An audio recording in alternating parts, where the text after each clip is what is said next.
नमस्कार दोस्तों, आज की इस वीडियो के अंदर हम लोग ग्राफिकसेट्स लिमिटेड के आईपीओ के बारे में बात करेंगे। हम लोग डिटेल में एनालिसिस करेंगे इस कंपनी का, साथ साथ मैं आपको कंपनी के फाइनेंशियल फंडामेंटल भी समझाऊंगा और हम लोग इस डिसीजन पर पहुंचेंगे कि क्या हमें इस आईपीओ को अप्लाई करना चाहिए या तो फिर हमें इसे अवॉइड करना चाहिए। और अगर हम लोग इस आईपीओ को अप्लाई करते हैं तो क्या सिर्फ और सिर्फ लिस्टिंग इन पाने के लिए इसे अप्लाई करना चाहिए या तो फिर लॉन्ग टर्म इन्वेस्टमेंट के लिए इसे अप्लाई करना चाहिए। तो चलिए दोस्तों, बिना गवाए शुरू करते हैं आज के इस वीडियो को। और इसी तरीके के वीडियोस को पाने के लिए चैनल को सब्सक्राइब करके ऑल के नोटिफिकेशन बेल को ऑन करना ना भूलें। अगर हम लोग बात करें यहाँ पर कंपनी की और उनके बिजनेस की, तो कंपनी इनकॉर्पोरेट हुई थी 1987 के अंदर। ये लोग जो है यहाँ पर ग्राफसाइट्स लिमिटेड जो है वो लोग यहाँ पर एडवर्टाइजिंग का बिजनेस करते हैं। आप लोग देख सकते हो, एडवर्टाइजिंग एंड मार्केटिंग का बिजनेस करते हैं, जिसके अंदर communicates agencies providing 360 degree solutions to its a wide area of client. अगर हम लोग बात करें यहाँ पर आईपीओ के इंपॉर्टेंट डेट्स और डिटेल की, तो 30 नवंबर के दिन ये आईपीओ ओपन हो रहा है, वहीं 5 दिसंबर के दिन ये आईपीओ यहाँ पर क्लोज हो रहा है। अगर मैं बात करूँ प्राइस बैंड की, तो 111 रुपीज़ पर शेयर का यहाँ पर प्राइस बैंड रहेगा। वहीं अगर मैं बात करूँ लॉट साइज की, तो 1200 शेयर्स का यहाँ पर एक लॉट रहेगा। वहीं अगर मैं बात करूँ टोटल इशू की, तो 53 करोड़ का टोटल इशू है और जितना का जितना इशू है वो सारा का सारा यहाँ पर फ्रेश इशू है। तो एक अच्छी चीज़ हमें देखने को मिल रही है। अगर मैं बात करूँ कैटेगरी वाइज लॉट साइज की और इन्वेस्टमेंट अमाउंट की, तो रिटेल कैटेगरी के अंदर आप लोग मिनिमम और मैक्सिमम एक लॉट के लिए ही अप्लाई कर सकते हो, जहाँ पर जो आपकी इन्वेस्टमेंट है वो यहाँ पर 1,33,000 रुपीज़ की हो जाएगी। वहीं एचएनए कैटेगरी के अंदर मिनिमम आपको 2 लॉट के लिए अप्लाई करना पड़ेगा, जहाँ पर जो आपकी इन्वेस्टमेंट है वो यहाँ पर 2,66,000 रुपीज़ की हो जाएगी। अगर हम लोग बात करें यहाँ पर प्रोमोटर होल्डिंग के ट्रेंड की, तो इस आईपीओ से पहले कंपनी के प्रोमोटर के पास में 99.90% स्टेक था, जो कि इस आईपीओ के बाद में घटकर यहाँ पर 73.66% हो जाएगा। तो एक अच्छी चीज़ हमें ये देखने को मिल रही है कि आईपीओ के बावजूद भी कंपनी के प्रमोटर के पास में मेजॉरिटी ऑफ स्टेक रहेगा और 73% जितना अच्छा खासा स्टेक रहेगा, तो एक पॉजिटिव चीज़ हमें देखने को मिल रही है। अगर हम लोग बात करें यहाँ पर कंपनी के फाइनेंशियल फंडामेंटल की, तो पर्सनली मुझे काफ़ी ज़्यादा अच्छे लगे। अगर मैं बात करूँ एसेट की, तो 2021 के अंदर कंपनी के पास में 94 करोड़ का एसेट था, जो कि बढ़कर आज की तारीख के अंदर यहाँ पर 116 करोड़ के हो चुके हैं। तो कंपनी के पास में 116 करोड़ के एसेट है, तो एक पॉजिटिव चीज़ हमें देखने को मिल रही है। वहीं अगर मैं बात करूँ कि रेवेन्यू की, तो ईयर ऑन ईयर रेवेन्यू के अंदर भी काफ़ी अच्छी ग्रोथ है। वहीं अगर मैं बात करूँ प्रॉफिट आफ्टर टैक्स की, तो 2021 के अंदर कंपनी का प्रॉफिट आफ्टर टैक्स 55 लाख का था, जो कि बढ़कर 2022 के अंदर यहाँ पर 5 करोड़ और 58 लाख का हो गया। फिर जो 2023 के अंदर है वो यहाँ पर थोड़ा सा कम होकर यहाँ पर 5 करोड़ एंड 56 लाख का हो गया। फिर 2023 वाले फाइनेंशियल ईयर के खत्म होने के बाद में वहाँ से लेकर जून के बीच के अंदर भी कंपनी ने यहाँ पर 2 करोड़ और 6 लाख का प्रॉफिट बुक करा है।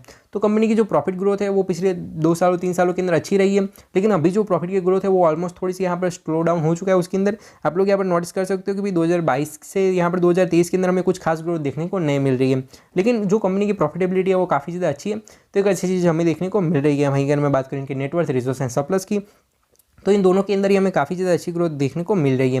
वहीं अगर मैं बात करूँ बोरोइंग की, तो यहाँ पर वेबसाइट के ऊपर इसकी जो बोरोइंग है उसे यहाँ पर मेंशन नहीं किया गया है, लेकिन इन लोगों ने ऑब्जेक्ट्स ऑफ द इशू के अंदर ये बोला है कि भाई इन लोगों के जो डेट या बोरोइंग वगैरह है तो उनका रीपेमेंट करना चाह रहे हैं। इसका सीधा मतलब यही होता है कि भाई कंपनी के ऊपर थोड़ा बहुत ही सही, लेकिन डेट या बोरोइंग तो है, लेकिन उसे यहाँ पर मेंशन नहीं किया गया है। अगर हम लोग की परफॉर्मेंस इंडिकेटर के जरिए कंपनी के वैल्यूएशन को समझने की कोशिश करें, तो इस आईपीओ के अंदर जो कंपनी का पी रेशियो वो 26 का है। तो यहाँ पर अगर मैं जब पीयर कंपैरिजन करूँगा आगे, तब आप लोग इसकी वैल्यूएशन को थोड़ा बहुत और अच्छी तरीके से समझ पाओगे। अगर मैं बात करूँ मार्केट कैप की, तो 202 करोड़ के मार्केट कैप के साथ में एक बहुत ही छोटी सी स्मॉल कैप कंपनी है। वहीं लोगों का जो रिटर्न ऑन इक्विटी है वो 13% का है, तो ठीक ठाक सा देखने को मिल रहा है। लेकिन इन लोगों का जो रिटर्न ऑन कैपिटल एम्प्लॉयड है वो 14% का है, तो ये भी हमें ठीक ठाक सा देखने को मिल रहा है। लेकिन हम लोग बुरा नहीं बोल सकते, क्योंकि भाई इतना अच्छा मतलब कि 14% का इन लोगों का रिटर्न ऑन कैपिटल एम्प्लॉयड है, तो ठीक ठाक सा है, बुरा नहीं है, लेकिन अच्छी चीज़ यहाँ पर हो जाती है। वहीं लोगों का जो अर्निंग पर शेयर है वो यहाँ पर 4 रुपीज़ का है, तो ये भी हमें अच्छा सा देखने को मिल रहा है। वहीं लोगों का जो रिटर्न ऑन नेटवर्थ है वो यहाँ पर 13% का है, तो ये भी हमें अच्छा सा देखने को मिल रहा है। अगर हम लोग यहाँ पर ग्राफिकसेट्स लिमिटेड का पेयर कंपैरिजन करें, तो हमें यहाँ पर इसी सेक्टर की दूसरी 3 कंपनियाँ यहाँ पर दी गई है। वहीं अगर मैं बात करूँ इन लोगों के यहाँ पर पी रेशियो की, तो जो कंपनी का पी रेशियो है वो यहाँ पर 26 का है, मतलब थोड़ा बहुत यहाँ पर टेक्निकल एरर है, इसी वजह से 72 का दिखा रहा है, आगे 26 का दिखा रहा था। और आप लोग सीधा ही कैलकुलेट कर सकते हो कि भाई 4 रुपीज़ का अर्निंग पर शेयर है, वहीं 110 रुपीज़ या 111 रुपीज़ का अर्निंग पर शेयर का प्राइस है, तो मतलब कि यहाँ पर 26 या 28% का पी रेशियो बनता है।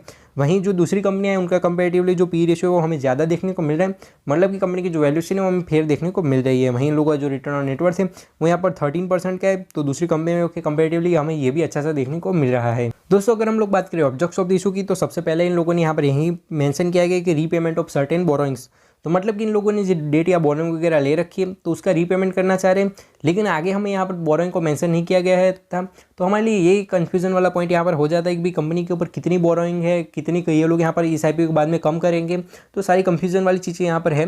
तो अगर आप लोग वैल्यू इन्वेस्टिंग के अंदर ज़्यादा मानते हो और अगर आप लोग इस चीज़ को लेकर उतने सीरियस हो कि भाई इनके लोगों की बोरोइंग को यहाँ पर क्यों मेंशन नहीं किया गया है, तो मैं आपको यही कहूँगा कि आप लोग जब यहाँ पर आईपीओ कंपनी लिस्ट हो जाती है, जब उसके आगे थोड़े बहुत क्वार्टर के रिजल्ट आते हैं, तो उसके अंदर आपको ये सारी चीज़ें देखने को मिलेगी। दूसरा इन लोगों ने यहाँ पर वर्किंग कैपिटल रिक्वायरमेंट्स को अपना रीजन बताया, साथ ही साथ जनरल कॉर्पोरेट पर्पसेस को भी अपना रीजन बताया है। तो दोस्तों हम लोगों ने यहाँ पर डिटेल में एनालिसिस करा ग्राफिसेट्स लिमिटेड के आईपीओ का। अगर मैं बात करूँ मेरे पर्सनल ओपिनियन की, पर्सनली मुझे कंपनी अच्छी लगी, कंपनी के फाइनेंशियल फंडामेंटल भी ठीक ठाक है। लॉन्ग टर्म के अंदर आप लोग इस कंपनी के पास से कुछ ज़्यादा या मल्टीबैगर रिटर्न्स की एक्सपेक्टेशन नहीं रख सकते हो, लेकिन ये जो कंपनी है वो यहाँ पर 20% 30% के CAGR के ग्रोथ के साथ में आगे बढ़ सकती है। और दोस्तों अगर बात करें लिस्टिंग इनकी, तो आप लोगों को बिल्कुल भी जल्दबाजी नहीं करनी है, क्योंकि यहाँ पर आखिरी दिन के GMP और सस्टेनेटर्स को समझना है कि भाई हमें कितने लिस्टिंग इन देखने को मिल रहे हैं, और साथ ही साथ यहाँ पर दूसरे 2 IPO भी चल रहे हैं, तो आप लोगों को उसके बारे में भी सोचना चाहिए कि भाई उसके अंदर में किसके अंदर ज़्यादा लिस्टिंग इन देखने को मिल रहे हैं। मैंने यहाँ पर नेट एवेन्यू जो है उसका जो IPO है, तो उसके ऊपर डिटेल एनालिसिस का वीडियो बनाया है, जो कि आप लोग यहाँ पर क्लिक करके देख सकते हो।